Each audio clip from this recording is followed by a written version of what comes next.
Hey folks, today's episode is brought to you by Squarespace. Squarespace is the easiest way to create a beautiful website, blog, or online store for you and your ideas. Squarespace features an elegant interface, beautiful templates, and incredible 24/7 customer support. Start building your website today at squarespace.com. Enter offer code WTF at checkout to get 10% off. Squarespace. Build it beautiful. Also, Howl Premium is now the exclusive place for you to get the WTF archives and lots of other original content. Go to howl.fm and use the code WTF to get a subscription for $3.99 per month. And if you haven't switched your old premium account to Howl, do it now and you can keep your old plan and price. Use the instructions that Howl emailed to you or just send an email to support@howl.fm. Okay? Okay. Let's do the show.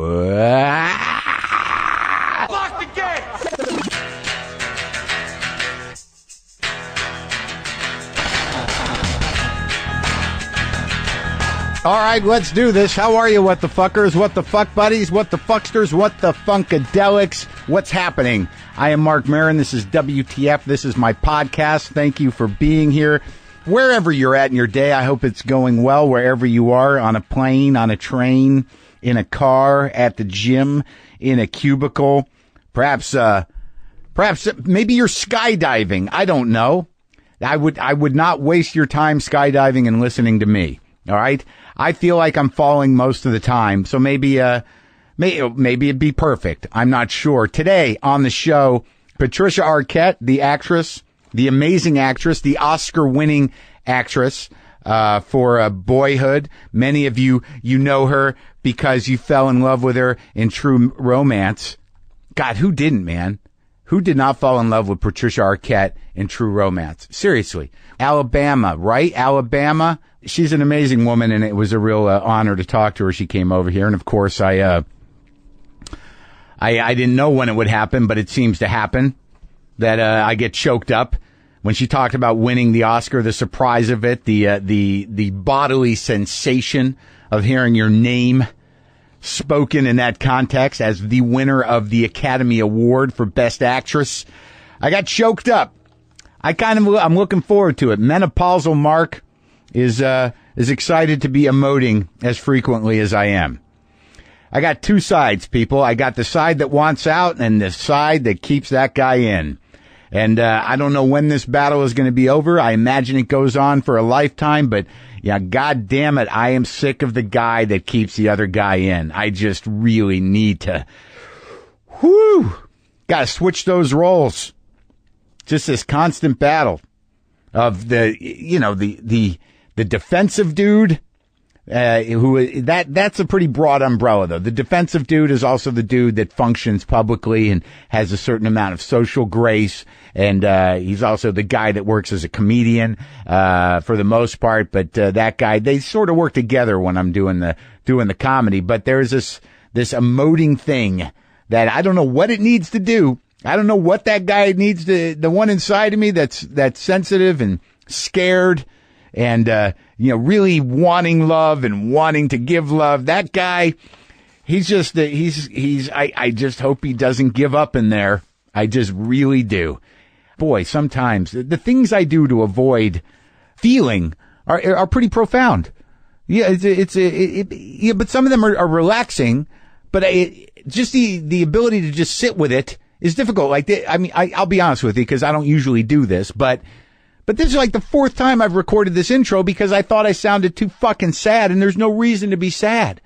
I mean, I don't know if it's sad. It's just this weird heavy-heartedness. It's a beautiful day. It's finally fall in Los Angeles, so it's a nice 79, 82 degrees.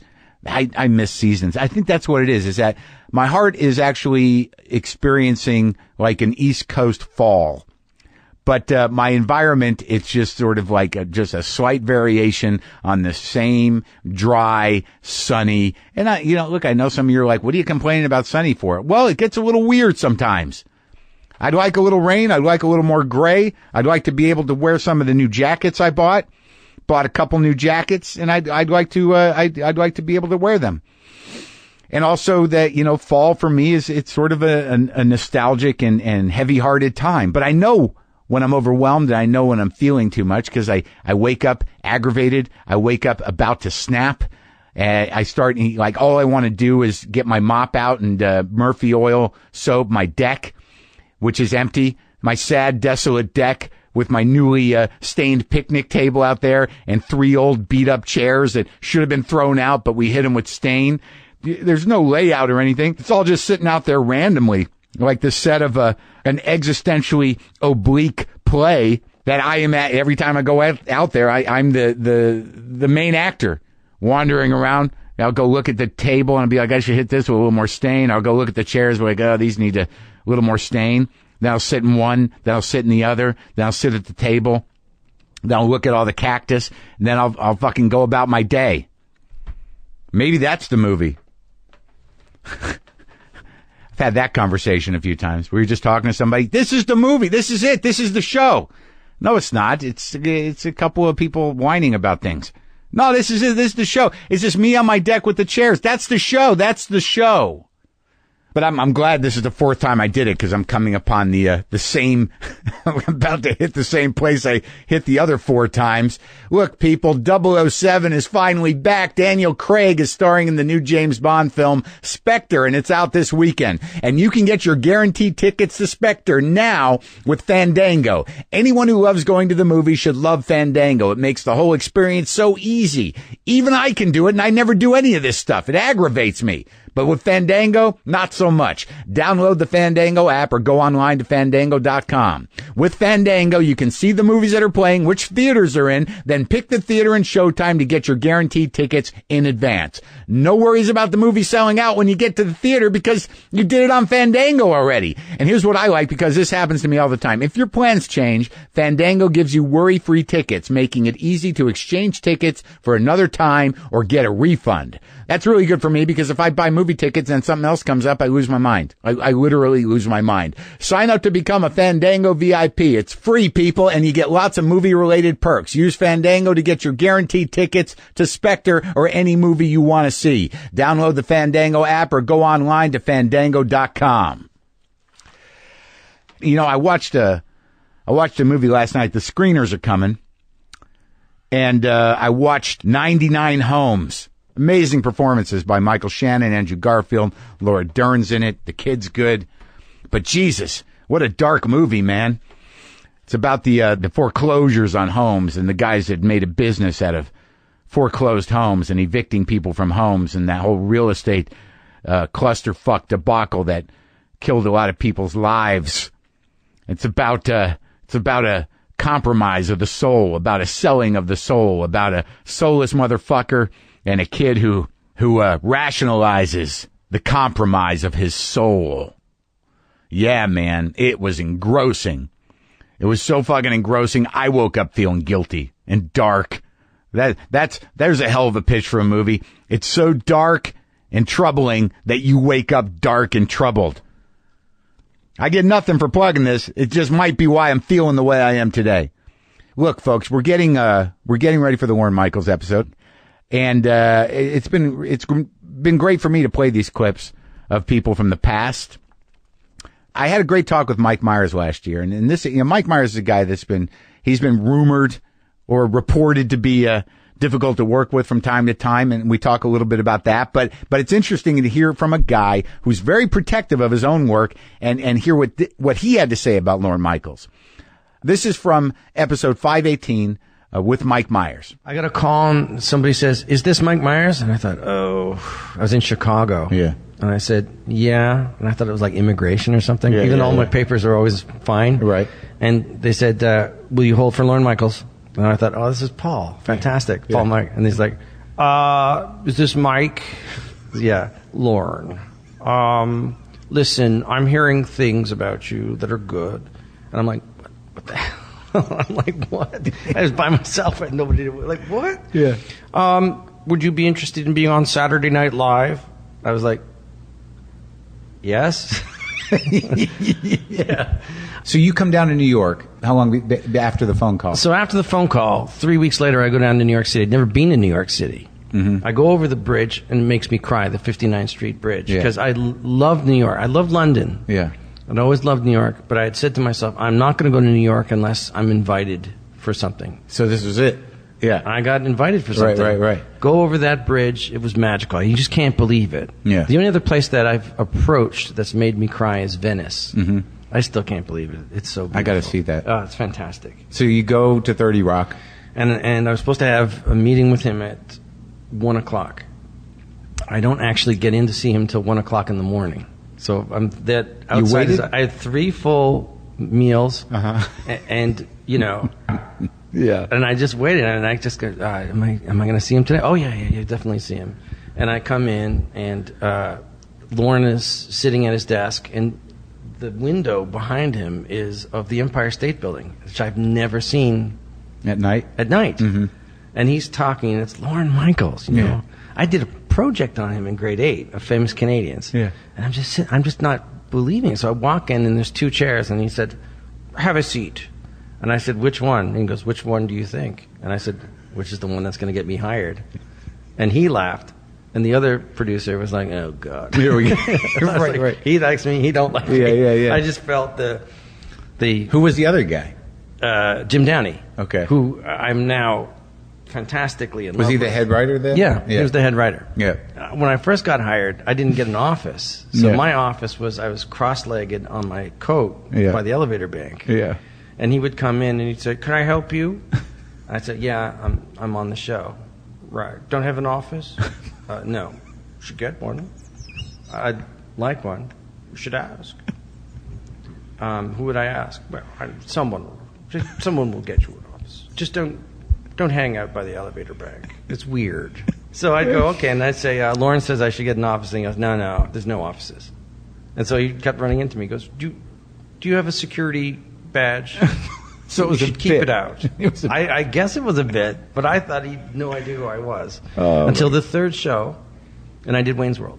And your relationship with Lorne, did it get more candid, more intimate? I mean, as you started to earn... Well, I have such respect for Lorne, like truly is a Canadian hero. This is a man who... I guess it's how I was brought up, but, he's my boss, and that's how I feel about the audience, by the way. They're my boss, they pay my bills, and they are kind enough to come see what I do. And if I'm out and they want to come up and take a photograph, you have to be nice to your boss. You know what I mean? And so... Yeah, absolutely, of course. And you still have a relationship with Lorne? Yeah, fantastic. I have dinner with him every 2 months. Really? He's so... When Lorne had kids, he turned into everybody's grandfather. Uh-huh. And he was really on me to have kids. It was his big thing. He goes, it's all good. You won't regret one moment of it. It's all great. And he had him when he was like 60, right? Yeah. And I had a kid when I was 48. Uh-huh. My first one.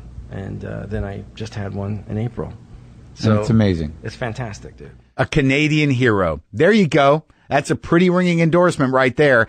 You don't have to wait much longer, okay? I promise you. You're going to hear the interview with Lorne very soon.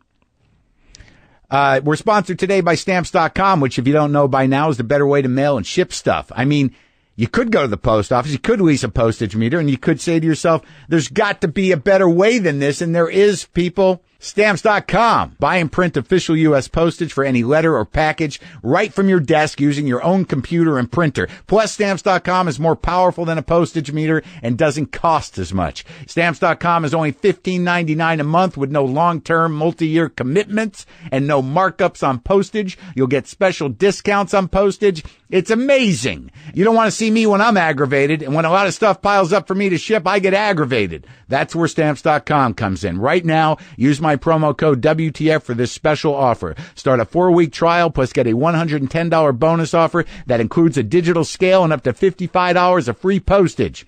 Don't wait. Go to Stamps.com, and before you do anything else, click on the microphone at the top of the homepage and type in WTF. That's Stamps.com. Enter WTF. Patricia Arquette. It was great talking to her. It was interesting to get the hang of talking to her. She came over with her boyfriend, who's a painter. We had a little discussion about art, kind of warmed up a little in the house, and we got out here, and I was like, all right, here we go. But she's great, and she's an amazing woman, and it was great to talk to her. She's she's got a show. What is it? Oh yeah, I know what her show is. It's CSI Cyber. It's on Sundays at 10 p.m. 9 Central on CBS. So let's talk to her. Let's talk to Patricia Arquette now.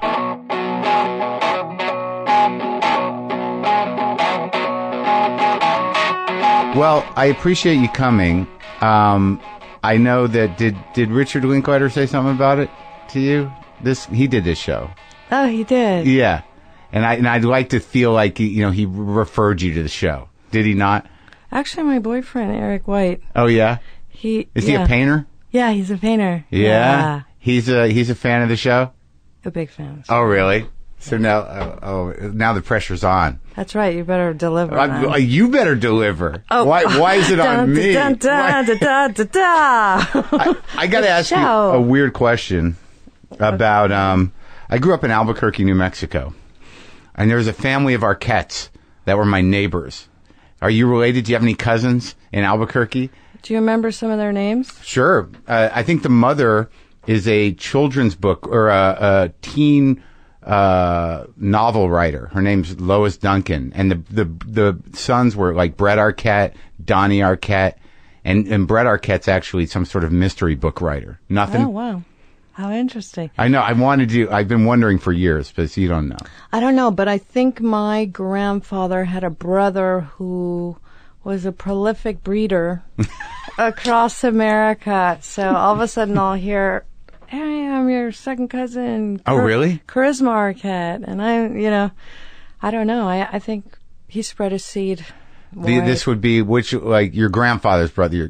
Right. You come from this show business family. Yeah. It's crazy. We're fourth generation actors. Yeah. Fourth generation showbiz. That's right. So your grandfather's brother, that would be what's your grandfather's name? Cliff Arquette. Cliff Arquette. Mm-hmm. I didn't know until yesterday that he was Charlie Weaver. Yeah, that's right. That's crazy. Yeah, he was a comedian, and he was in early radio, live radio, and Hollywood Squares. And then he came out of retirement. He actually retired. He was on Glamour Manor, and he did all these live radio shows with Mel Blanc and all these people. And then he was Slap Happy Grandpappy, all these characters. And then he had retired. And then Jack Parr, on the original Tonight Show, right? Said, "You know what? I really miss this guy who used to make me laugh a lot, Charlie Weaver." Yeah. And then he was watching, TV that night. Sure, your grandfather. Yeah, so he came out of retirement. Then he had this second career in TV with Hollywood Squares. He was like Paul Lynde was the center square, which doesn't get better than that. Never. And then your grandfather was in the corner somewhere, but he's always quick and funny and had his little hat on. Yeah, he was like a character. Hat. Yeah. And is that the guy you grew up with? Was he that sweet a guy? Did you have a relationship with that guy? Well, at one point we lived in a hippie commune in Virginia, and he'd had a heart attack and a stroke, I think. And Pearl Bailey was a good friend of his, and for a while she nursed him, and then he came to live with us in the hippie commune. He wasn't very verbal at that time, but because he'd had a stroke. Mm-hmm. Yeah. Oh no! Wait. Okay. So can we get to the hippie commune? How does that happen? How does that happen? Where were you born? So I was born in Chicago. My dad was an actor. My mom was somewhat an actress, but really wanted to be a poet. And they were in the beat scene, and then they in New York. Yeah, and then they learned about this spiritual brotherhood, and they went to a conference, and then which was in Virginia. And when they were there, they said, "Well, why are we leaving? This is so cool. Why don't we raise our kids in nature with people where we could talk about religion and God, and we're political lefties, and let's hang out here." But it didn't really work out that way. My dad said, you bring the seeds of society with you. So you think this is all a great concept, and then suddenly you realize, oh, that dude has a real anger management problem, and this person's an alcoholic, and that other thing, and this person's greedy, and what are we doing here? Right. So basically, he realized that people that would seek to live on a commune in a spiritual community were fucked up. No, I think basically what he learned is human beings are the way they are. Right. And it's just a microcosm of the same thing, and you might as well deal with changing society on a larger scale than just being isolated in it. Can't run from it. Can't run from it. Yeah. Right. And then you went to Chicago? Well, they went to Chicago first. They were kind of wandering around a lot. My dad was in Second City, and they had me there. Then we lived in the commune. Then we moved back to Chicago. Then we moved to L.A. He was in Second City as a improv performer and actor? Yeah, we grew up with improv. My dad worked a lot with Viola Spolin. He was in the Broadway cast of Story Theater with Paul Sills. Yeah. And so you were going to theater and show, like, your whole life. You were just sort of, like, in it. Well, we were so poor when we lived in the hippie commune, but a couple times we got to see movies. We saw Dumbo. We saw... what would we be, like, were you all dressed in rags and, like, pretty playing raggy. in puddles and stuff? Well, we were like hippies. Yeah, we were playing in puddles. We saw Fiddler on the Roof. And then for a month we played Fiddler on the Roof. We played the village of Anatevka, like, okay, I'm the washerwoman, and now I have the baby, and now we're going over to the cobbler's house. And on the commune, just as kids, that was the fun, playing fiddler. Yeah, and we would also do story theater games and improvisational games, and my first acting thing was I was 5 or 6, and we did a little Henny Penny show at the Philadelphia Folk Festival. Yeah. So... Now, you're not the oldest? No, I'm in the middle. And there's 5 of you. Mm-hmm. So all 5 kids were on the hippie commune. Mm-hmm. Just running around doing Fiddler on the Roof. And your parents were there, and then your grandfather, ill, comes to live with you there. Yeah. And how long was the whole adventure there? I think it was 4 years. It was very pivotal 4 years, yeah. For everybody? Yeah, for everybody. And then your parents just kind of ran back to society? Well, no, what happened was, they would keep a portion of the money they raised and then contribute a bunch of it back into the community. Was it a religion? Was there a religion to it? No, because there was multiple religions. My mom was Jewish. My dad grew up as a lay Christian. Yeah. And then he converted. He was supposed to go convert to Judaism. Right. But he got lost in Virginia, and he ended up at a mosque and converted to Islam. So my dad was Muslim. My mom was Jewish. I went to Catholic school. And what? Yeah. So the agreement with your parents was that your dad would eventually convert to Judaism. Exactly, but he got lost, and when he came home, he said, I actually converted to Islam today. She was like, "Oh my God, what is going on?" And was that a practice he held to, or just? Oh yeah, he went to Mecca, and he did the Hajj, and. Oh my God. Oh, yeah. And we grew up kind of looking at all religions. They both believed there was only one God. Right. And that there was, different paths to this, It's kind of the same God, isn't it? I think so, yeah. And I do believe, yeah. How Jewish was your mom? Pretty religious? Well, she grew up pretty Jewish, but also she'd broken so many laws just by not marrying a Jew. Her parents, she went to college at 16. She was really brilliant, but they really said... All right, we're buying you these clothes. You have 1 year to find a husband. It wasn't about your education. Yeah. Really? Anything. That's interesting, because usually it is sort of about the education. But in those days, it wasn't. Uh-huh. College was just about finding a better husband. Right. And she found your dad, an actor, a non-Jewish actor? Yeah. It was a big upset. Did they disown her or anything?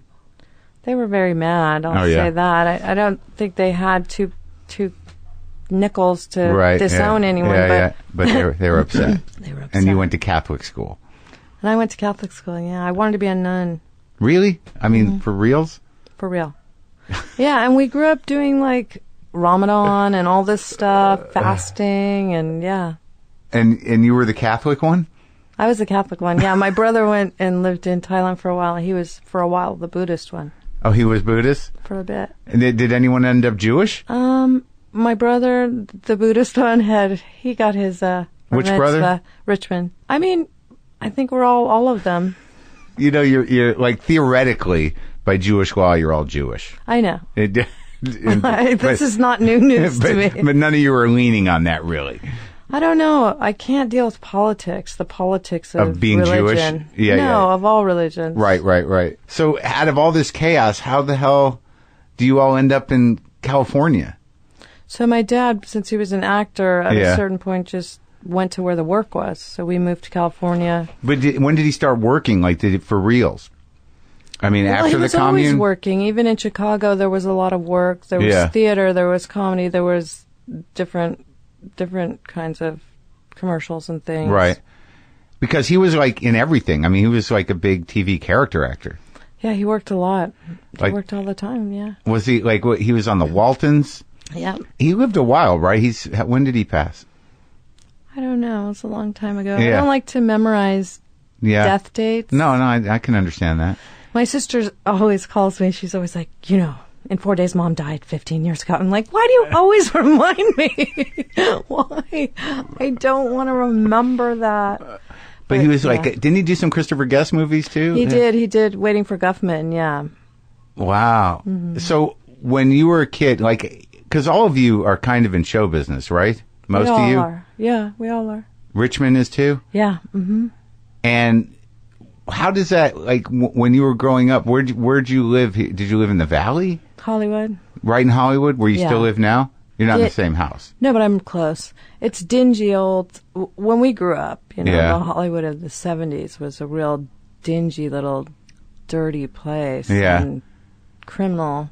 Do you remember, like, Sunset Boulevard and shit from when you were a kid? Oh, yeah. I used to ditch school and hang out on Hollywood Boulevard at the Loves. Me and my best friend would smoke cigarettes, chain smoke. We were 12. Yeah. What's Love's? What was it? Love's was a steakhouse. Uh-huh. But we would just have coffee all day and smoke cigarettes. And Sure. 12, and Yeah. then we would talk to these little street hustlers. Because that was a cool thing to do, right? Yeah, like little child prostitutes that were working Sunset Boulevard. It was bizarre. And do you ever, because in my mind it was just like weird kind of like frenetic rock and roll drug chaos, like that whole block, the whole stretch of Sunset. Oh, Sunset, yeah. But Hollywood Boulevard was a little different. But then Hollywood, what's that guitar school that came there? GIT? I'm not sure. Well, then when that opened up in the early 80s, then you Yeah. had all those long-haired rock guys walking around with basses slung over their backs. Yeah. But before that, it was even dirtier. And when did you guys, who was the first one to start acting out of the crew? Of the kids? Yeah. Rosanna. Yeah? Yeah. And how did you all get into the business? So she started acting and she started doing well. I was really torn because part of me wanted to be an actor, Yeah. but I didn't know if I'd be good at it, and I felt sort of shy.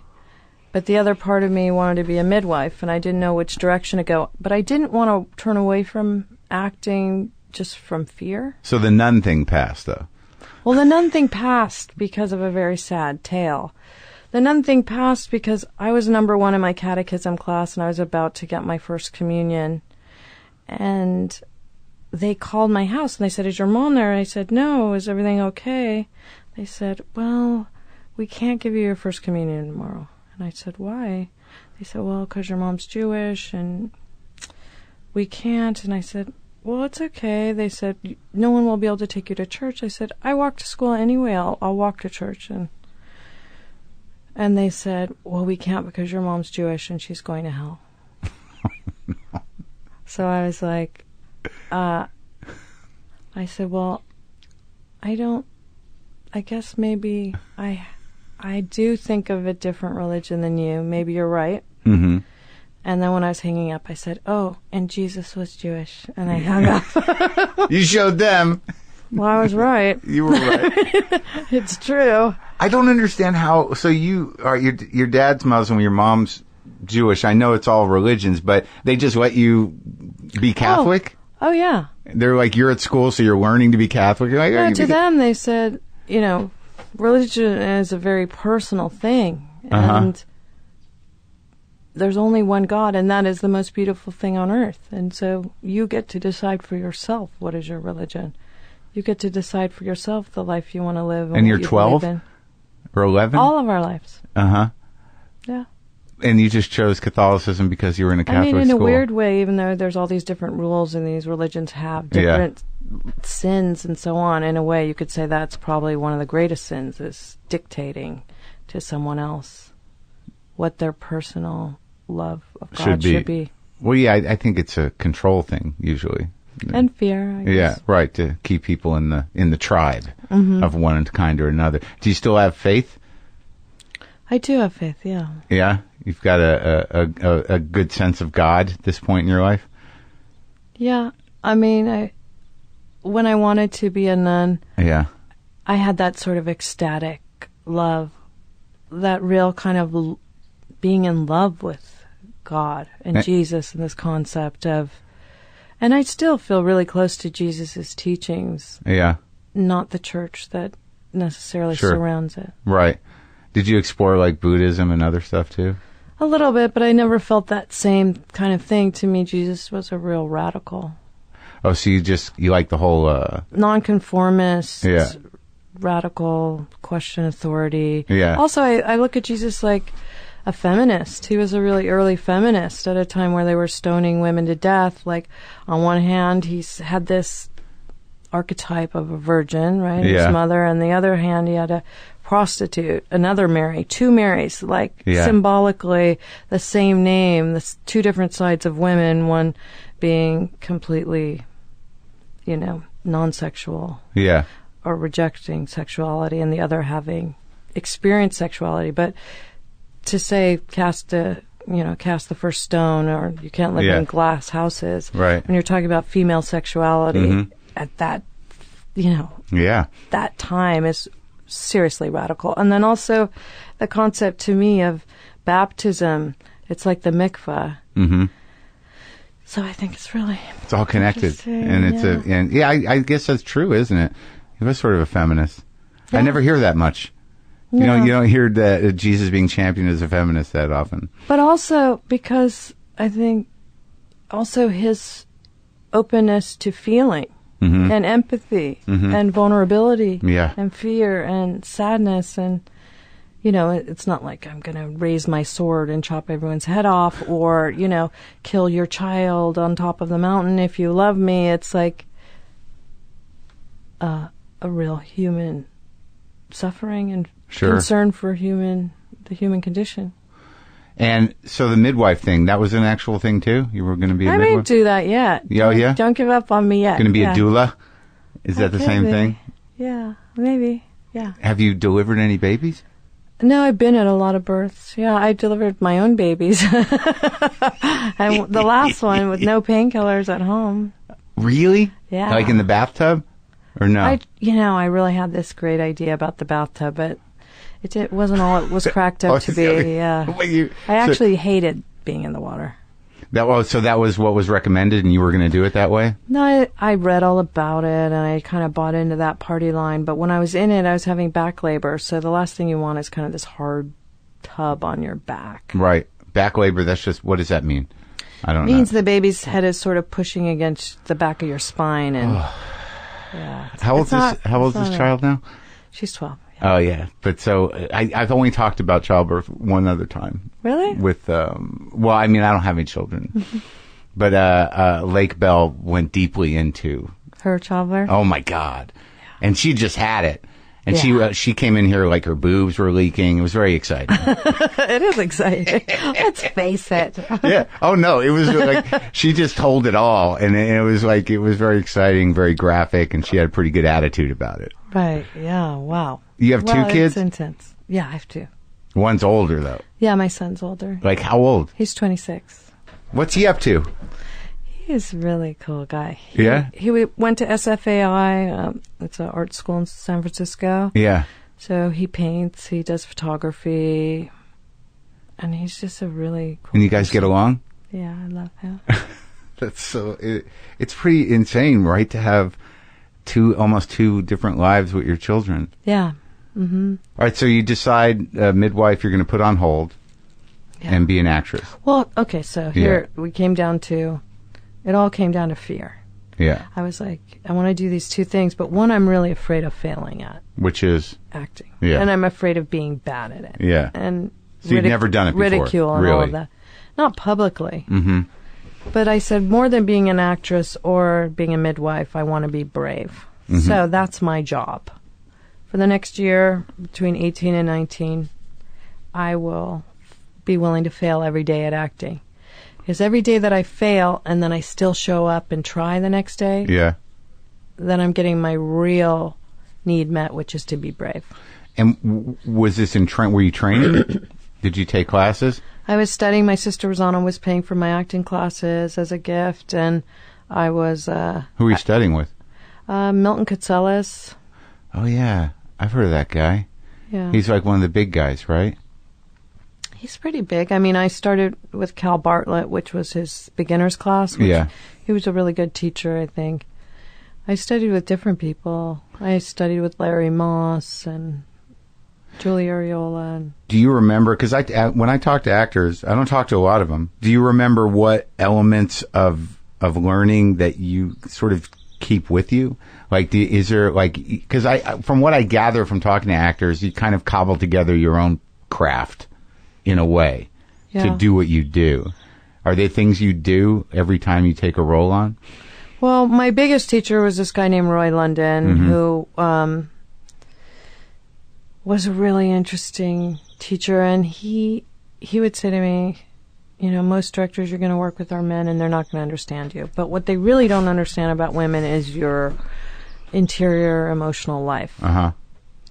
So if you make a choice in a scene, and the director tries to dissuade you, Yeah. say the scene is, you know, you're playing a woman whose child gets hit by a car, and they're like, yeah, I don't think that choice is the greatest. Then you just say, but when my kid got hit by a car, this is exactly what I... He was like, you manipulate everyone. And I you know, had my nun brain, and I was just like, I cannot lie. Yeah. I cannot do that. But he was he pushed me to be more brave and to trust my instincts. And then when I worked with Tony Scott, he really, every single idea I had, when we did True Amounts, he was so supportive of every single idea I had. Yeah, he was, that movie is a classic. People love that movie. Like, I actually dated a woman who was like, just coincidentally, I have a copy of that Blu-ray new. She's like, oh, that's my favorite movie. I watch that every year. Oh, that's so sweet. It's a hell of a movie. Yeah. Yeah, it was really fun making that movie, too. You remember it pretty well? Yeah. Mm-hmm. And but that wasn't your first big movie. I'd done Nightmare on Elm Street Part 3. Ah, that's Dream Warrior. Classic. I'm a Dream Warrior. Just in case. Was that the first one? Was that your first movie? It was the third one. No, it wasn't my first movie. My first movie was called Pretty Smart, and it was a total disaster. And in fact, it was such a disaster working on it that when I came back, I said to my sister, I don't think this acting thing is for me. Why? What happened? It was right after Chernobyl. I was a vegetarian. We shot it in Greece. I didn't know there were rules about lunch, so they would bring in our lunch. We'd work through lunch every day. Yeah. And they brought in, like, meat with fur on it, and maggots were crawling out of it. Whoa. Really? For real. I'm not kidding. We had to, like, wash our own wardrobe and figure out continuity, and I don't know, some producer's girlfriend was on coke and punched this tiny other producer. Welcome to show business. Yeah, with a fake nail through her cheek. It was just craziness. Oh, my God. There were all these girls taking off their clothes in certain scenes, and they were paying to be in the movie. I don't know. There was so much insanity going on. And that... Is this movie seeable? Yeah, I mean, it actually exists on Earth, yeah. Oh, it was... That sounds it's like not a very good movie. It doesn't... It sounds like it was a little chaotic, production-wise. It was so chaotic. You were in charge of your own continuity? Yeah. So yeah. Sometimes you have to be as an actor, though, right? Sometimes you got to remember what you were doing, but they were literally like, what were you doing? And I've worked on a lot of low-budget movies in New Mexico. In fact, I remember driving the wardrobe / makeup / my dressing room RV. I was driving the RV while we were shooting it. Yeah, that was the good old days. What movie was that? That was called Time Out, which was a Danish-American production. You were driving the RV? Yeah. So what had Rosanna done by that she was doing so well and that, you know, you were at that point, what had she already done by then? After Hours or like where? I don't think it was even, because she was very young. She was doing TV stuff. She did a TV series called Shirley with... Right. And James at 16. Oh, James at 16. She'd done a bunch of things, Zuma Beach, and a bunch of movies of the week, and yeah. James at 16, was that an after-school special, or was that No, it was a series, right? yeah. right, so you tell her like I'm not up for this. This is bad. Yeah, and she goes, when I told her all the story, she goes, "Oh no, honey, that's not how it usually is. You've got to keep on trying. Soldier on." Yeah. And then so you did a few movies before you did a lot of movies before. I'm now looking at the movies you did before True Romance. There was quite a few before that one, huh? Mm-hmm. Yeah. And was your dad into the fact that you were all acting? No, my mom was really bummed about it because she and my principal in my school thought I could be a lawyer. Yeah. Or because I had this interest in medicine that I could be a doctor. Right. And she saw how difficult it was to make a living as an actor. Did your parents stay married? They had a very tumultuous marriage. Yeah, they did stay married. All the way through? Yeah, but they were separated for a while. And yeah. They had a lot of drama, but they really loved each other. It came back around? It did, yeah. Isn't it crazy? Isn't love crazy? Love is really crazy sometimes. I mean, don't you see people where you just make assumptions like, why can't it just be like those people? And they're just walking down the street not doing anything. You're like, why am I so crazy? Yeah. I think also really, sometimes it really is finding the right fit of the right person. Right. And I think it's different as you get older. Yeah. Right? You let certain things go. Like you don't need the same shit. Thank God you let some of those things go. It's so stupid. I mean, we have this youth-oriented culture, but I would never go back to being 25. My mind, the brain, and all the things I went through, I wouldn't go through that again. How do you frame it now when you look back at your, like, because I was a pretty angry man for a lot of years, and I feel a certain amount of shame about it. You know, like sort of like, oh, I'm glad that I don't have to do that. You make different choices for yourself. I mean, that's really what happens, right? You get exhausted. Yeah, sometimes that anger will just beat the shit out of you until you get to the other side and you're like, surrender. Right. Oh, it's such a relief to not carry that around anymore. I didn't have that angry thing, but I definitely had a desire to fix broken things. Did you grow up in chaos? Yeah. Like, because that's like... And they say kids that grow up in chaos do gravitate to Christianity because there's rules. There's 10 commandments. There's all of these rules. If you do this, that happens. You do this, that happens. Yeah. Well, that makes sense. Because that's... Was there booze? Was someone boozy? My dad was boozy. He got sober, though. Oh, yeah? Yeah, eventually, yeah. Because that's like the boozy offspring thing. Either you become a boozer or you become like the control person. Yeah. So, well, you're kind of lucky then if you didn't become the boozer. I mean, yeah, I guess so. It has its own challenges, though. Yeah. The world of the codependent. Right. Mm-hmm. So you've done some research on that? I've done some personal research on that. I have, yeah. I didn't realize that, like, I was always the boozer sort. Mm-hmm. And I wasn't introduced to my codependency till much later, like just a few years ago. And I was like, holy fuck. A lot of times you're double winners like that. I'm definitely a double winner. Because I'm like sober like 16 years. And then, like, I got into this relationship, and I'm like, what is fucking happening? Like, everyone around me was like, what are you doing? I'm like, no, she's gonna, come around. I'm like, what? Some people in AA, they say, if they're double winners, and they're also end up going into Al-Anon or whatever, they say, wow, Al-Anon's like the graduate school. Right, exactly. It's like, oh my God, it's so much more now you have hidden nothing. And insidious and hard to see. And it is, man. It really is, especially when you're, when you're the other side. Like, when you get sober, there's sort of like, the two teams. I mean, like, we've caused their problems. We are their problem, but we have the problem. Right. And then when it really happens to you, it's leveling. To wake up and realize you're in a codependent bottom or nightmare. It's just leveling. Also, just the chaos that comes with active disease. It's like there is no controlling it.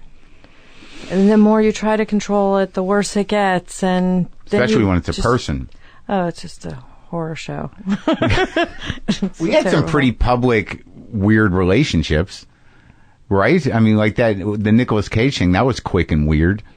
Well, I don't know. Was it quick? I don't know. Yeah. I mean, we knew each other since I was 17, so we From first acting? dated. No, we dated when I was younger. Yeah. Or 19. But the weird thing is, like, to the world, Yeah. they see that relationship as, like, some actors Right. who were celebrities who dated. But to me, it's somebody I really loved and dated. Right. And it feels like a weird invasion, the focus from the world. Yeah, I can't imagine it. Like, I don't know. It's bizarre to me that the assumptions the public, and myself guilty of it too at different points, Yeah, me too. Makes about, the lives of people who become public, like, because, people are just people, really. And most people I've met, no matter what level of celebrity they are, they just, like, they've got to do what everyone else does on some level. I mean, like, people talking about Justin Bieber or Selena Gomez, like, wait, newsflash, these are like 20-year-old people. Yeah. Who are doing the best they can to have any kind of relationship. Right. Oh, are they not marriage material? Are they not making the perfect choices? Right. Okay, they're 20 years old. And also they're insulated by, by all that money and the people that, operate them. And I don't know how they have lives at all. And fame is a very weird, I look at it like a circus mirror. Yeah. That you're projecting back on people. Mm-hmm. They're looking at you, but really they're looking at this distorted concept of themselves. Sometimes they're like, hey, I need your autograph. And you're in the middle of working, or your kid's on the phone with you, and you're like, just a second. I said, you know what, fuck you, or whatever. It's like, okay, somehow that triggered in them their feeling of rejection or less than. Meanwhile, your kid is at school and they forgot their lunch or whatever. Right, you're dealing with life. Yeah, you're just like, buddy, I'm doing the best I can here. I didn't mean to, like, poke you in the eye with, some deep injury. Yeah, didn't mean to reopen your wound, but it's not my fault.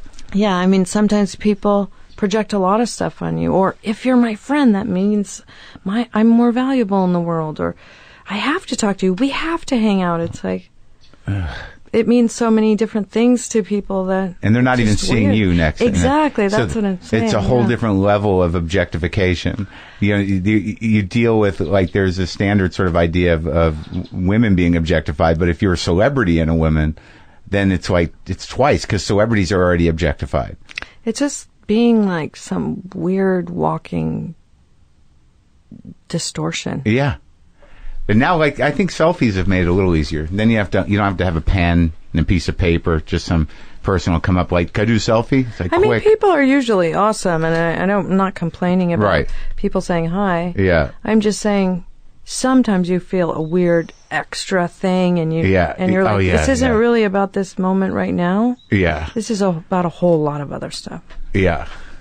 Okay, so you do a lot of movies. What was the first movie that you did where you were like, you worked with a director or other actors where you really felt like, you had done something amazing?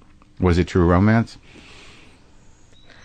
Maybe The Indian Runner. Oh, right. Sean Penn directed it, and Viggo Mortensen was in it. Was that the one with Charlie Bronson in it as the father? Mm-hmm. That's and my son's in that movie. Really? Yeah, he's the little boy Raphael.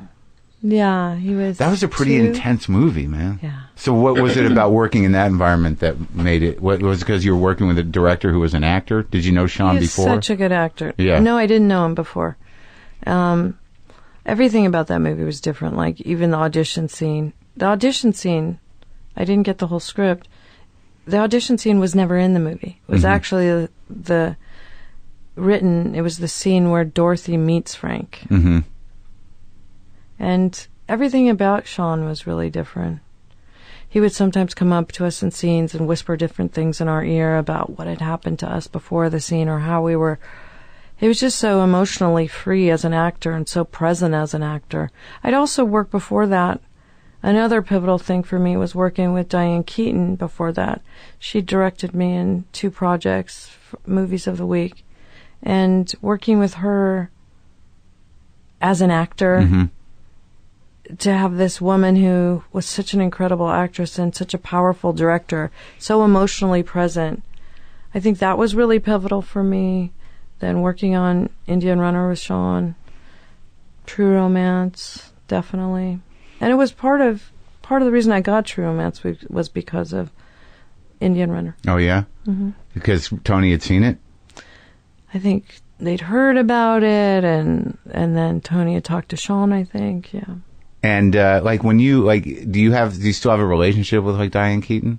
I just saw her because she was being honored the other night, and I wanted to see her. And I love her very much. And, like, because I always wonder about that with people that have these moments professionally. I mean, I know that actors is sort of like a gig is a gig, but, like, in my mind, like, in terms of, so I want to believe that all, big, talented people are sort of on the phone with each other occasionally and checking in. But I guess that's just my fantasy. That's the delusion that I have about actors like that. I'm sure there are some. Yeah. And I think there are some that are really doing that because they're isolated in a weird way, and they do understand each other. Then there's another whole contingent that's like the hustlers, the connectors, so they want to keep those relationships open. Right. There's a lot of annoying those. people. I don't know. I just slink back into my family life. But you worked with you've worked with some pretty like amazing directors. Yeah. What was the Ed Wood experience like? It was great. I'd always wanted to work with Tim Burton, and I love the story of Ed Wood, the story of this dreamer, and with his distorted reality, that was kind of a better reality, and a good enough reality, and a magical reality. And Johnny was great in that movie, and I'd known Johnny since I was a teenager. We'd auditioned for a lot of movies together. He's turned into quite an actor. He was always a good actor, yeah. Was he? Like 21 Jump Street? Well, around that time, I'd met him in the parking lot of Cantor's. But I remember Johnny pushing me around some supermarket in a shopping cart, and he put a strainer on my head, and we were running around buying, like, water guns and candy. But like someone like Nick Cage, do you talk to him still? No. Never? Mm-mm. I mean, I think sometimes just with relationships, it's good to move on with your own lives. Oh, yeah. I think so. Who is your second husband? Thomas Jane. He's a really great actor, too. And are you guys okay? Do you talk to each other? Well, we have a daughter together, so... Right. So, yeah. Better. Yeah. And you figured out a way to kind of make that okay. Yeah, I mean... It's hard when you get divorced with kids, huh? It's very good to keep in mind that this person gave you one of the most beautiful gifts of your life. Yeah. And you both love this person. Yeah. Well, and at the end of the day, a kid needs their parents. Yeah, and it's good not to be so selfish as to not realize that. Yeah, and also, all those people in your life are your great teachers. And, okay, so let's go through directors, can we? Mm-hmm. When you work with Scorsese, how was that? Awesome. Yeah? What makes them different? How are they all different? Like, in the sense, like working with Tim Burton, how was he? Because you mentioned a little bit about how Sean Penn does it.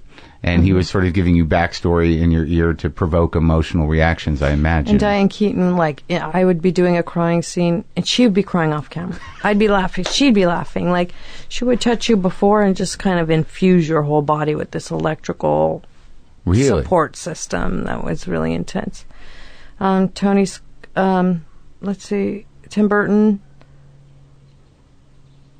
he was funny, he was honest, he had this great... visual interest, and he was very humble and warm. But he knew exactly how he wanted the movie to look. Yeah, there was no doubt about it. Right. But he also wanted us to have fun. Okay. But he would be really honest, like, this time, do it better. Yeah. And he'd start laughing, like, oh, what does that mean? And Scorsese? That's a weird movie, that movie. Yeah. The Scorsese. Bringing Out the Dead. Yeah. It's an odd thing. Like, it just sort of stands alone as this... It almost doesn't feel like a full movie. It's just like this weird journey.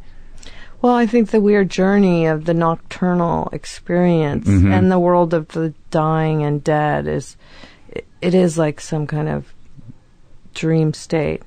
But he was incredible. We were doing this one scene, and I felt really frustrated with myself, and he was like, what's going on? I was like, I don't feel like I'm there. And he was like... It's looking good, but take all of the time you want. I go, well, we have a crew move, so we were supposed to change locations and go somewhere else, and they have to get permits, and that means all the stuff and parking trucks and all this crap. So I felt this pressure, and he's like, oh, no, don't feel any pressure. And I was like, I know we need to move on. And he's like, no, we could stay here all day. We could stay here all day tomorrow. Don't worry about it. We could do anything, you know? Yeah. He really meant that. And Right. he said at one point his monitors went out, and he was like, oh, that one was really good. And I was like, how could you tell Marty your monitor went out? And he goes, you can hear it when it's right. Right. You hear a person connected to their body through their voice. And he said, I could be in the editing room and stop a frame anywhere and listen to that, and then you just know if it's there or not. That's wild. Well, I like that when you're under stress, your default is sort of like to worry about everything else. That's not even your job. I know. How about David Lynch doing Lost Highway? Oh, awesome. So Yeah. great. Funny, sweet. A lot of times people subconsciously or consciously, it's like the director is the final voice. It is really their vision. They kind of mastermind the whole look, feel, oversee each department, so it all comes together. With David, it was like, this story, I'd say, David, am I two different people? Am I one person? Is one a dream? Is one a hallucination? Is one a ghost? Am I two ghosts? What's going on here? Yeah. I don't know, Patricia, why don't you tell me? But the freedom of that, the trust of that, like the adventure of exploring, his team would be so excited to bring him anything. Like, okay, so I'm walking down a dark hallway, and there's the camera. Yeah. And then behind the camera, you're only supposed to get within 3 feet of minimum focus. So if you get closer than that, it gets blurry because they can't get focus that in that darkness, that sharp. Closer than 3 feet. So we're walking down the hallway. I'm trying to stay 3 feet away. And after the take, David goes, cut, print it, that's great. And they go, no, David, it's not good for camera. She moved inside minimum focus sometimes, and it went blurry. Great, let's look at it. Audiences have to get used to different kinds of focus. And then he would say, like, there's no real top and bottom. There's no side or side. People look at filmmaking or storytelling or all of these things like it has these strict boundaries, but it doesn't have to have those boundaries. Wow.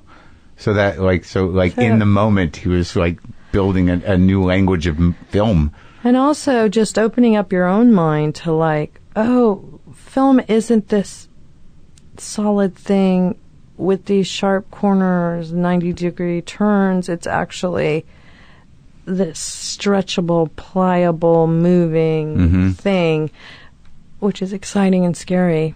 Yeah. You have to reckon with those movies maybe a couple of times. You have to reckon with making them too. I mean, I can't imagine definitely because you're like floating and like there's no definition necessarily or boundaries. I imagine it's pretty challenging.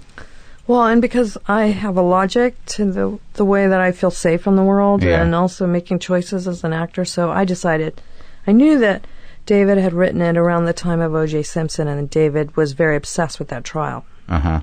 And so here's this guy who all the evidence says killed his wife. Yeah. But he's saying, no, I didn't do that. And at a certain point, do you start believing your own lie? Right. Do you start to believe that? Yeah. So I looked at that movie as an examination of women through the eyes of this misogynist. So my character Renee is married to Bill. Yeah. But he touches the hood of her car when he gets home to see if it's warm, if she's been out. There's this weird space between them. She doesn't feel safe with him, but she's kind of trying to just bore him to death or just give him nothing so he'll leave because she just doesn't feel safe with him. Right. He kills her, but he doesn't remember it. Yeah. He sees it as this other thing that's not him. Then he reinvents himself as this younger guy, and he gets to re-meet her again, and now she wants him. But even in this dream fantasy reality, she's a lying whore. Because she will always be a lying whore. Right. And he can never have her, and he can never figure her out, and she will never love him enough, and she will never be someone safe to love. And you put all that together? I had to do something. I was confused. And what about like David O. Russell? David O. Russell is cool too. I mean, he's a very mercurial person. He's very immediate. funny. We had a lot of fun rehearsing. We had a long rehearsal process on that movie. I love that movie. Like, yeah, it's like I loved it too. Kind of a fun ensemble comedy thing. He's pretty ballsy in terms of the risks he takes and the sort of genres he plays with and how he makes movies. I think he's kind of a genius, that guy. I do too. Yeah. I do, absolutely. And I think they're all geniuses. Yeah, they are actually the ones we're talking about. Mm-hmm. I got a lot of good ones. On my bedpost. Yeah. What? And so Linklater, you worked with him first on the Fast Food Nation movie, which I like. Well, no, we started Boyhood before Fast Food Nation. Oh, really? So we were already shooting Boyhood. So he's like, "Why don't you and Ethan come?" Eller's even in that movie for a second. Who? The little boy from Boyhood is in Fast Food Nation. So how did that work? So you signed on. He says to you, "We're going to do a movie. It's going to arc out. It's going to take 12 years." And so it's the pod between 1st and 12th grade. Right. And you'd shoot every year? Yep. And how did he pitch that to you? What was that meeting like? I was on the phone. He just called me and said, "What are you going to be doing for the next 12 years?" And I was like, "I don't know, man. Hustling, raising my son, same thing I'm doing right now. What are you going to be doing?" He's like, "Oh, I'm thinking about doing this movie where we shoot like a week a year for 12 years. And I was like, all the blood rushed through my body. And I was just like, "Are you thinking about me for this?" He was like, "Yeah, I was kind of wondering if you'd be interested. Ethan's going to do it." I was like, "I'm in." He's like, "We don't have any money." I was like, "I'm in." And then I was like, "Oh shit, what's my part, man?" He was like, "You're going to be the mom." I was like, "Cool." So Yeah. I just imagined it would be like, "Hey man, don't forget your ball. Yeah. Don't forget your mitt. What's going on?" And each year it's a different line. Don't forget your condom. Exactly. Don't forget you stole money out of my wallet. And was the experience of it, I mean, in the process of making that, did you actually only shoot a week a year? Yeah. Mm-hmm. So were you able to even connect what that might end up as? Well, after that first little bit of that conversation, I said, "What's the movie about?" And he told me the whole story of the movie. Mm-hmm. And it's the same movie he made. And it had the same feeling he made. He said, there'll be like a presidential campaign. Now, we had no idea who would be running for president at the time. Right. So those things would be inserted closer to the time. Right.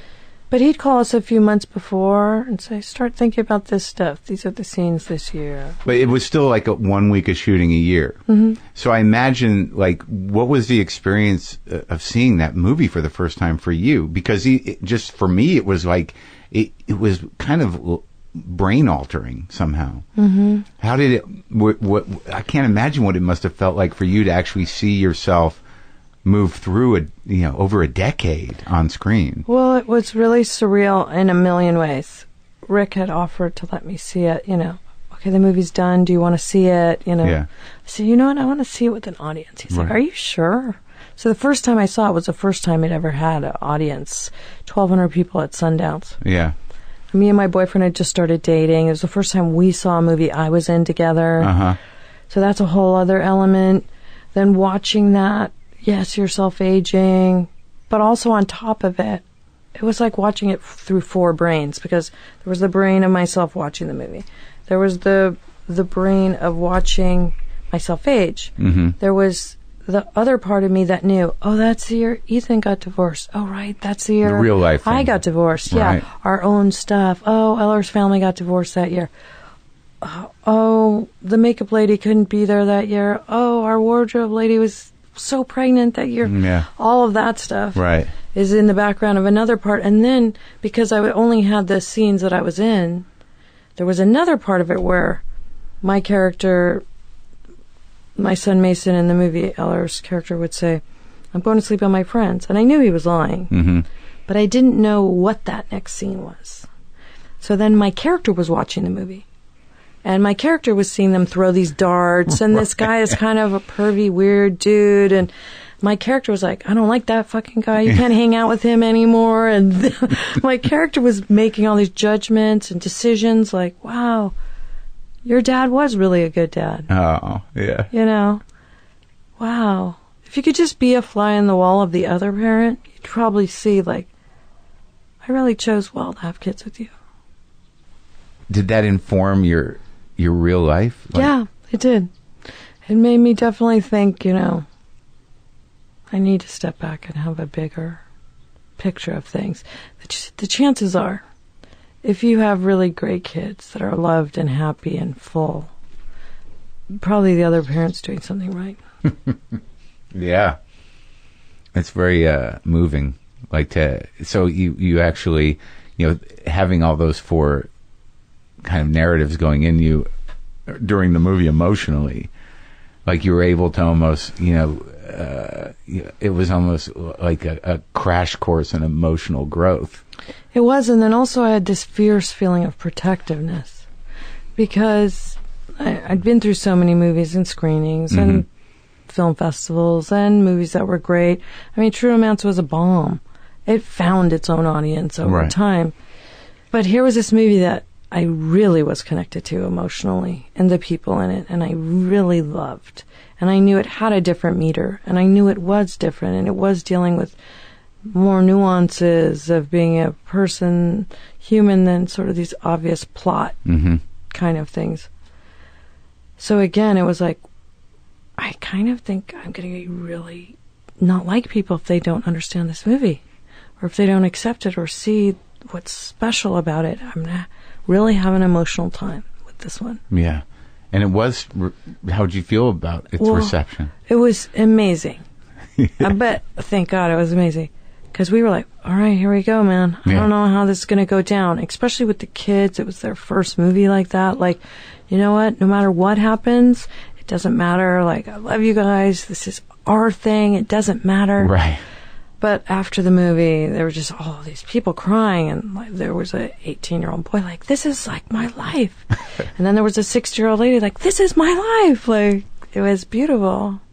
And it was, recognized. Yeah. By the industry and by the public. It's bizarre. Crazy. You won an Oscar. I know. I heard about that. That was crazy, too. I can't even imagine that. Me either. I still can't imagine that. Is it hard? It's really weird. Yeah, it's really... yeah. Because it was not an easy path for you as an actor after a certain point. I mean, you had some rough times. I don't really feel like I had that rough of a time. Right. I mean, I don't. But I imagine that some part of your heart was sort of like, I want to win an Oscar. Well, when I was a little girl, I'd be like in the bathtub, or when I'd be watching the Oscars, like, oh, that's so cool. Yeah. But then very early on, I sort of chosen an artistic route. That path in the road that doesn't really lead there. Oh, really? Well, at what point, though, do you think that Very early on. Before the movies, even? Or like No. Like after True Romance, or? I don't think True Romance is even Oscar stuff. It's... But it was definitely leading lady kind of like, like big... It felt like a big movie to me. Like, that you could have, like... It felt like, to me, something between entertainment, which isn't really Oscar material kind of acting thing, right? Or it also felt radical because Quentin had just only written Reservoir Dogs. He actually wrote True Romance before Reservoir Dogs, so this came out right after Reservoir Dogs. So that was a whole new world of, whoa, what is this thing? It's a little fringy. Well, I think I meant not by leading lady, but movie star. Like, it felt like it could have been like that. There was a point there where you're like, I'm going to go after movie starness. No, that came to me because of that movie. I could have. Right. And I turned down a lot of stuff that were the obvious fare. Right. And I was like, I want to work with David Lynch, and I want to work with these other filmmakers. Right. And I saw Spanking the Monkey, and I want to work with this dude that made this little movie, and, So I was purposely sort of took a right turn on that path. And I imagine you're pretty grateful for that. I am really grateful. I'm grateful for the whole ride. So you're at the Oscars, and they say your name. And it was like somebody injects you with this elephant tranquilizer that makes time and space just go. And it almost feels like every millisecond is a million years. What, heading up to the podium? Yeah, everything distorts out like. Yeah. You're like, Yeah, they said my name right. I'm hugging you. No one's saying, sit down. No. I'm moving up there. This is really weird. How can this be happening? I mean, afterwards, I went backstage. I was shaking and I almost fainted. I was like, I think I'm going to throw up. I was so... And when you were up there, you said some stuff that was very heartfelt and very, pointed. And I think it might have changed my girlfriend's life. Yay! I hope she got a raise. Well, she's a painter, so she's doing okay, though. Okay, good. But in that moment, did it just come to you? Was that the time? Was there forethought to saying, no, that was a plan. Oh, yeah? I mean, look, you're not really supposed to be political. It's very, very right. Sure. No, kind of known that you're not supposed to be political, but... Here I was winning this for a woman who had to keep moving her kids from place to place and put herself through school and be the main caretaker and be the main breadwinner. And I just thought how different her life would have been. Would she have married that guy? Or was there a subconscious... How attractive was this idea of stability? Right. What if you removed that? What if instead of making 78 cents on the dollar, she made an extra 22 cents? How different would her kids' life have been? Would they have had to move that time, say goodbye to their friends, change their school? So I knew I wanted to talk about equal pay for women. Which shouldn't even. To me, it's weird. Like it's not even politics. It's just it's just basic justice. Yeah, it is basic justice. It is. And so it's weird that people would frame it politically because it shouldn't even be. Yeah. A charged topic. Yeah, but the weird thing is, unfortunately, it is. No, I know. But did you get backlash from that you had politicized? Yeah, there was a bunch of people that didn't claim that it doesn't even exist, even though the Department of Labor. It's sort of like, global warming doesn't exist. Like, guys, you would be crushed to death with all of the material that supports this. Right. And but you also brought up just even in Hollywood. But I wasn't even really talking about Hollywood. I wasn't thinking about Hollywood, but Hollywood is one of 98% of all industries that it exists in. Sure. So that's part of it, but it's a minor part of it. And look, we just don't even look at the correlation. We don't live in this Ozzie and Harriet world anymore. Right. 70% of women are now working, so they're contributing the income, or they're the sole providers. Right. And 1 out of 5 kids in America is hungry. The richest country in the world. That's crazy. We have an astronomical amount of hungry kids. And, let's say, it is 70% of the African American community is being raised solely by single breadwinning moms who are getting paid 60 cents on the dollar. Is there a relationship between hungry kids and women making 60 cents on the dollar, or Latina women making 55 cents on the dollar? Right. Yeah, there's a relationship with that. So it's not just women's equality oftentimes, or women's rights, or women's fair pay. The reality is, the new America, you have to look at women and children. Right. Economic survival really depends on women. At this point, we're at a pivotal junction where we need to really make a radical change. Yeah. Even it up. Make it right. We do. Yeah. Like the missing middle class is all these women and their kids. Yeah. Nobody talks about class. Not in America. Yeah. There's just there's rich people, and people are going to be rich soon. Yeah. Or they're not working hard enough to be rich. Yeah, that's right. Are you active, in your personal life around these issues? Do you go do stuff? Yeah, I do a lot of speaking engagements. Like I went to the Milken Convention, which is this very fancy convention with huge CEOs, and called for them to do gender audits. There's this amazing CEO, Marc who runs Salesforce, and he did a gender audit on his company, and he said he's not going to stop till there's gender parity. Oh, so that's good. That's progress. Yeah, and then Governor Brown signed the strongest fair pay bill in California that Senator Hannah Beth Jackson presented, which is great. Yeah. But it's California. That's one state. It'll start in January. it'll change some of the laws in a radical way, so we'll see how those work out. But the rest of the country, it's really hard for women. Yeah. And it's still hard for women here. Yeah. Oh, and also I'm helping my friend produce a movie she's been working on for 6 years called Equal Means Equal, where they examine all these relationships. It's a doc. It's a documentary, yeah. Equal Means Equal. Kamala Lopez is her name, and it looks at judicially, the justice system, underfunding of projects, how fair pay is playing out. I mean, there's so many crazy things when you start really examining all of this. For decades, the FDA was looking at all this scientific data for drugs, but they didn't even know that none of them were being tested on women at all. And that ended up overdosing women, killing women. Seatbelts were never tested on women, and then to the last couple of years. And then when they had made a female crash test dummy, what they found was all of these safety ratings of a bunch of cars dropped because a lot of them, where the airbag was placed, ended up killing women and 12-year-old kids who are more similar. And people think, oh, well, airbag is where an airbag is. But in Europe, the airbags are in a completely different place because in Europe, the car companies have to assume that the person in the car is not wearing a seatbelt. So these are all things like just this subconscious bias where you're not even part of the conversation because you're a female. Yeah, I guess they would say patriarchal oversight. Right, yeah. And I do think for a large part it's subconscious, and then part of it is also conscious because it's more complicated to look at. But don't we think to do half the extra the population should be looked at? Yeah, right. Like, oh, there's boobs. We got to make a new machine. Right, or their necks are a little thinner. Right. Or, Oh, wow.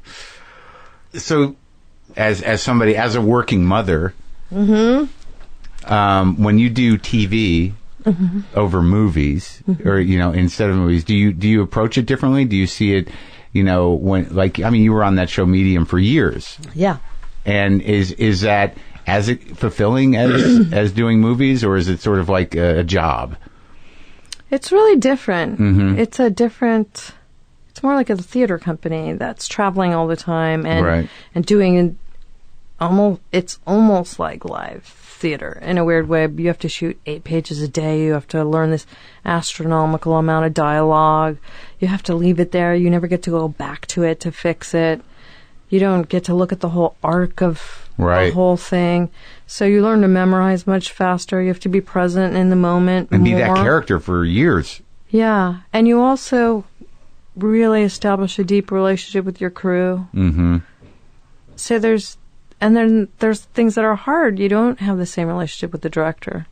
They're shooters. They come and they go. It's very different, your relationship with the director in a movie. But I imagine the relationship with the crew is deeper, in a sense, or the other actors at least. Yeah, the whole thing. I think you bond for a long time. Yeah. So I'm grateful for that. It's also nice to be here in town. Sure. Where your kid's living. Yeah. Oh, yeah. Right. And the CSI show, how's that going? I feel like we've really improved a lot this year. I'm liking the Is this the second writing. year? And do you like doing the procedural? Is it the first one you've done? It's not my go-to. It's not easy for me. Right. So it's a challenge. In what way? A lot of my characters are heart-based, and this character is all brain. Yeah. Very brain. Yeah. The cyber part of it, but also the analytical, therapeutic part of her. And that's a survival mechanism. But also the lingo and the whole thing is different. But I'm excited about this year. Is she a control freak? Yeah. She's much cleaner than I am, much more organized. Like, I'm the Oscar, what's Oscar's last name? Felix Unger and Oscar. What is his last name? What? Is he just Oscar, like Cher? Felix. Like, he doesn't even... Oscar. Felix Unger and Oscar... Madison? Yes! I wanted to say the Grouch. Oh, good. There's one of those, yeah. Yeah. So I'm kind of the Oscar Madison in real life. Yeah. And she's my Felix Unger part. Oh, good. So this is another, it's a learning thing. Yeah, they're all learning things. Oops, sorry. New tools. All new tools. How's this current relationship working out? Good? It's awesome. Yeah? You like dating a painter? I do. Do you? Yeah, they operate in a different time zone. Yeah. They don't look at things regularly. It seems like the clutter that defines my life is just not something that concerns them. Isn't that great? It is great. It's sort of weird, and they're right here all the time. Is that your experience? They're probably different. What kind of paintings you do? I'll show you. You'll see. Abstract? I don't even want to label it. What about her painting? She's an abstract painter. Oh, okay. Yeah, big abstract canvases. He's more figurative. Oh, yeah? Yeah. And But- so where's the studio? In the house? Yeah. So you get to Well, kind of it's got his own little. area? Yeah. The painter it's a area? Studio. Yeah. It's wild, right? It's like a little Zen temple when you walk in. Well, I don't know what yours I is. love it. Yeah. I love going in there, and I love just his process. And I mean, because he's such a perfectionist and so detailed, his work, and I mean, I can't do anything like that. So it's neat to have people talk about different disciplines. Right. It's great to be with somebody who's not in the business. And he loves other painters' work and turns me on to art, and that's Let's the go. life force. It's exciting. Let's go look at some paintings. Yeah, let's do it. Good Yay. talking to you. Good talking to you.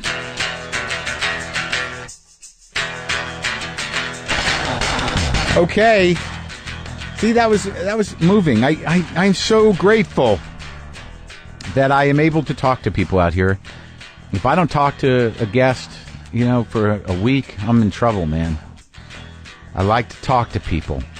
I like to do it right here in my dirty garage. And I'm glad you guys like it too. And thank you for all the stuff you send me. I read a lot of your emails. Someday I'll get it together to put together an email show, because there's a lot of touching stuff, and I'm glad to be part of your lives. Those of you know who I'm talking to. The people that get more than I could have ever imagined out of this show. I'm glad to help, and I'm humbled by your feedback. Thank you for that. You can go to WTFpod.com for all your stuff. Get on the mailing list. You can get the Howl Premium there. There's a merch. There's posters, new posters there. I might pull some more posters out of the vault and put them up. Oh, man. All right. Everything's all right. I'll play guitar.